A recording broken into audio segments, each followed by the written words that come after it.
Okay, in the next few minutes, I'm going to give you the exact system that the top 1% of students use to study. This is all backed by solid research, zero fluff. Let's just dive right in. And let's start with this, because it's so important. If you've been struggling to make things stick, listen up. It's not your fault. You're not lazy. You've just been using the wrong tools for the job. Tools, by the way, that nobody ever actually taught us how to use correctly. So, first things first, we've got to talk about what I call the study lie.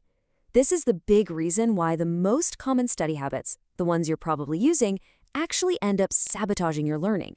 Rereading, highlighting, last-minute cramming. Sound familiar? Yeah, we've all done it. But here's the hard truth. These methods create this dangerous illusion that you know the material. They feel productive, right? But they are completely passive. And this right here gets to the absolute heart of the problem. Your brain confuses familiarity with actual knowledge.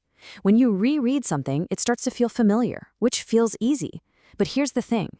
Familiar is not the same as being able to remember it on a test. Real learning is an active process. It's supposed to feel a little bit hard. And the top students, they get this. They actually lean into that difficulty. So how do they do it? Well, it all starts with pillar number 1, active recall.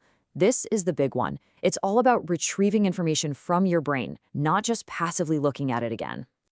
I want you to think of it exactly like this, a workout for your brain. You know, when you lift weights, the muscle has to struggle and strain to get stronger, right? Well, your memory works the exact same way. Active recall is the act of forcing your brain to pull that information out of storage without any help. Here's a super simple way you can start doing this, like today.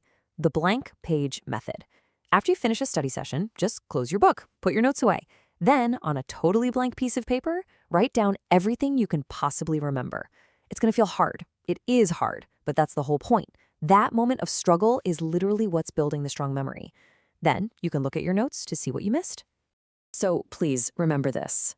That feeling of difficulty, that struggle, that isn't you failing. That is the feeling of learning happening in real time.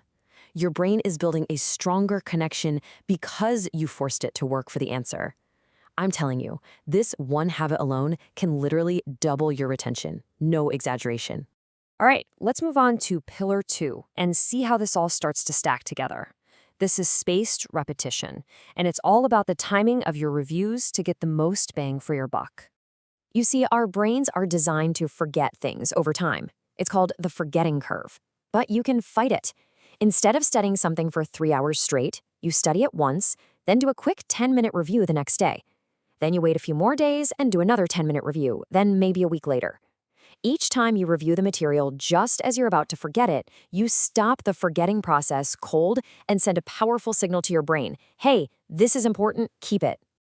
And you know, the best part is you don't even have to track all this yourself. There's a free flashcard app called Anki, A-N-K-I, that automates the entire schedule for you. It uses a smart algorithm to show you the exact information you need to see right before you forget it. This is literally how medical students memorize thousands and thousands of facts. Okay, this brings us to our final and maybe the most powerful pillar, the Feynman technique. It's named after the Nobel Prize-winning physicist Richard Feynman, and the core idea is deceptively simple. If you want to truly own a concept, you have to be able to teach it simply. And here's the ultimate test. The question you have to ask yourself: could you explain this thing you just learned to a 10-year-old using simple words, no jargon, no complicated stuff? Because if you can't, you probably don't understand it as deeply as you think you do. So here's the process. You pick a concept. Then you actually try to teach it out loud. You can teach it to your wall, teach it to your dog, it really doesn't matter. But the moment you stumble, the second you say or you have to use a complicated term, bam, that's it.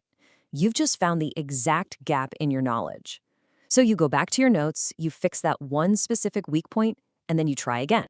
This isn't just some clever little trick. This is a powerful method for getting to deep, true understanding. It forces you to find the absolute edges of your knowledge and then patch them up. Seriously, this is how Nobel Prize winners study. And now, it's how you study. So there you have it. Those are the 3 pillars. And they're not just 3 separate tactics, right? They're a complete interlocking system for actually learning effectively.